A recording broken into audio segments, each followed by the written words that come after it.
What's good? Back with the second episode of the Heat of the Moment podcast. It's your boy Sosa baby, Rude Boy Sos, whatever you want to call me.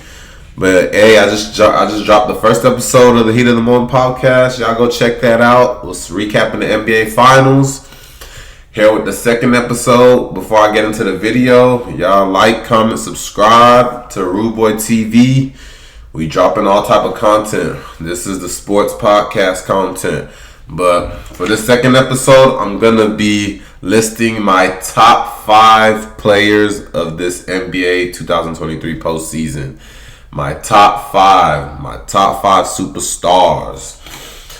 But I told you I'm going to be a little bit more organized, so we're going to get into it. It won't be a long video. But we're going to start off with honorable mention. So they ain't even in the top 5 of this postseason play. Honorable mention. That means these two can be argued. Somewhere in the top 5, probably the number 5th position. It can be argued. I put my number 5. These two that I'm about to mention, the honorable mention, could easily be number 5 or 4.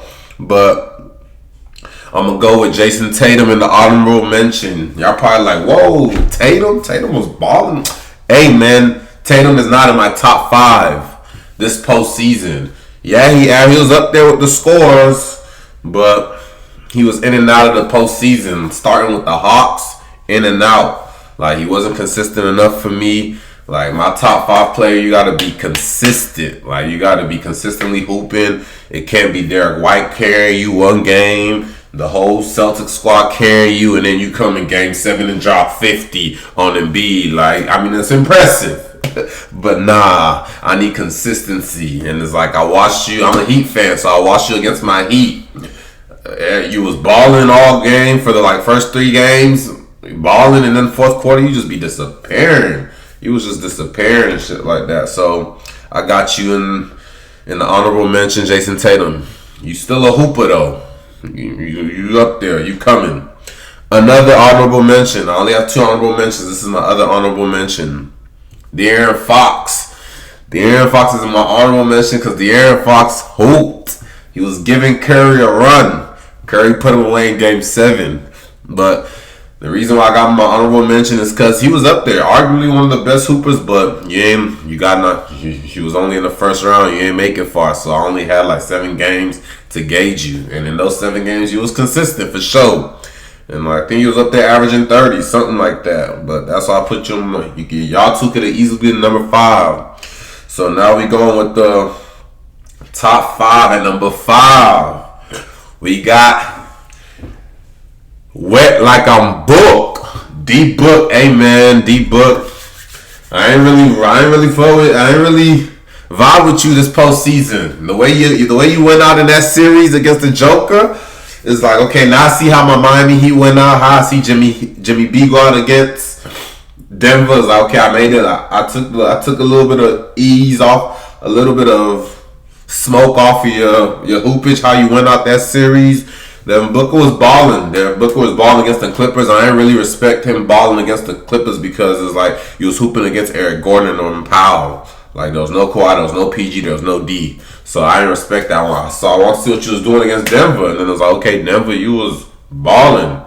Game 1, game 2, went back to Phoenix. Putting up crazy. I think he put up a 40-piece, put up a 36-piece. Missing 4 shots and stuff. Just nasty hoopage. Just Devin Booker averaging 38 through the first, the first 7-8 games of the playoffs.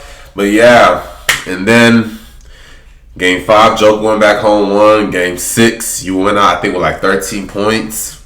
But hey, overall, you were still consistent enough to be number 5 of the top 5 hoopers this postseason. Number 4,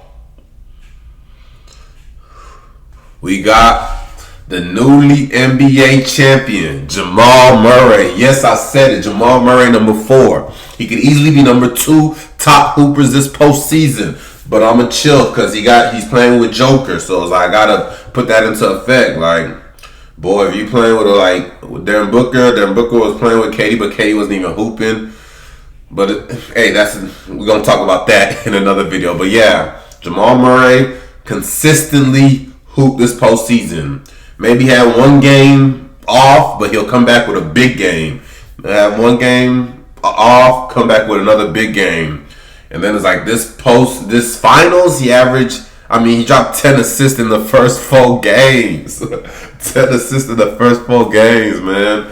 So it's like he dropped a 30-point triple-double alongside the Joker. Like, he carried the squad too. Joker was there for sure. There was times where Joker got in foul trouble against the Lakers. Jamal Murray was there to put boys away. So it was like he carried some of the weight. So that's why I got him at number 4. He could easily be number 3, number 2. But I was just like, I had to take I put him at number 4 because it's like you're playing alongside the Joker. Everybody can, not saying everybody can do that next to the Joker, but a lot of people next to the Joker, numbers will look inflated. But hoopage would be easier is what I'm saying. But that was number 4. Number 3, Chef Curry, which is understandable. Like, yeah, 2 rounds. His whole squad ain't show up for him. The Golden State the whole squad was not hooping. It was just Curry. Clay was poo cheese. Jordan Poole was averaging like 3 points against the Lakers. Unplayable this playoffs. And then Andrew Wiggins. Hey, man, all them boys, but Curry was the only one that was for sure hooping for his squad, for his set the whole postseason, and it was consistent enough. I think he averaged like that. I think he averaged 30 or something like that up there. So around there, he was hooping. So I had Curry at number 3. Number 2, y'all probably gonna hate me for this, but I ain't being a fan. I ain't being biased. Jimmy Buckets, Himmy Butler. Hey man, Himmy's not even supposed to be there. He averaged 20. Every season averaging 27-7 or 27-6 or 28-7, 8-6 or something. Like, my guy raised his game. First round averaged 38. Him and D-Book averaged 38 in the first round. D-Book did it against the Clippers. Jimmy B did it against the best team in the NBA. 38 points. And he dropped the 56 point. He dropped the 56 point against the best team in the NBA. And then it's like, he was there he averaged like 25 against the Knicks.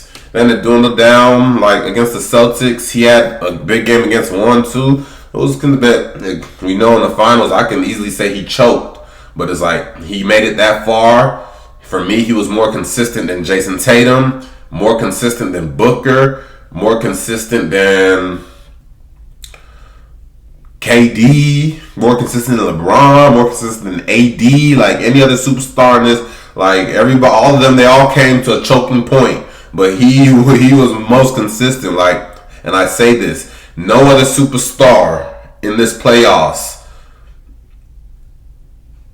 could have switched with Jimmy B in the Miami Heat role and go take that Miami Heat team as far. Jamal Murray couldn't switch with Jimmy B.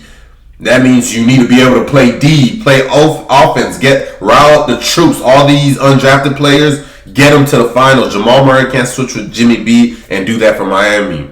Joker can do that, yes, but I'm not talking about really Joker. I'm not talking about Giannis. With the exception of Giannis and Joker, nobody else in this postseason. KD couldn't go take that squad. LeBron at 38, he couldn't go take. He had AD averaging 27 against the Nuggets, got swept. Like, he did. LeBron needs so much help at age 38. He's not taking that squad of Miami of undrafted players to the finals. Booker wasn't doing it. Like, Curry wasn't doing it. Like, nobody was really doing it but Jimmy B. Only Jimmy B could do it. Like, Jimmy B rallied those troops. So that was number 2. If y'all don't like it, hey man, argue with yourself. Number 1, you already know. Y'all waiting for it. Finals MVP, Jokic. Nikola Jokic. Hey, my guy. It's been a long time coming. The bubble was a fluke. You supposed to be a 2-time champ. You supposed to be a 3-time MVP. Bet you are. That Finals MVP easily makes you a 3-time MVP. But hey man, they robbed you of the MVP this year. You had a crazy run. You averaged a 30-point triple-double for the postseason. Hey, for me, you're top 2 centers of all time in my book. Like, I don't care who y'all want to put number 1. Y'all can put whoever y'all want number 1. I don't even argue that. I just know Joker changed the game. Like Curry did, changed the game from a shooting perspective. He's changed the game from a big man perspective. Point center. Bring the ball up. And then people be like, oh, Jokic ain't got no D and this and that. Nobody was coming into Jokic's paint this postseason. Not KD, not Booker, not AD, not Braun, not Jimmy Butler, not Cat Stacks, not Anthony Edwards, not Gobert. Nobody came up in Jokic's paint this postseason. So you have to respect that. So he's argued for my book. He's top 2. If y'all want to say he's not number 1 greatest player of all time, y'all got it. Y'all can put whoever y'all want, but y'all ain't gonna put him outside of the top 2. Y'all ain't gonna. It's either you put Shaq at number 1, Kareem, Elijah, whoever y'all want, Elijah, y'all only get to pick one of those centers that y'all call great. Jokic is in that top 2. But hey, man, this is my top 5 best players of this 2023 NBA postseason.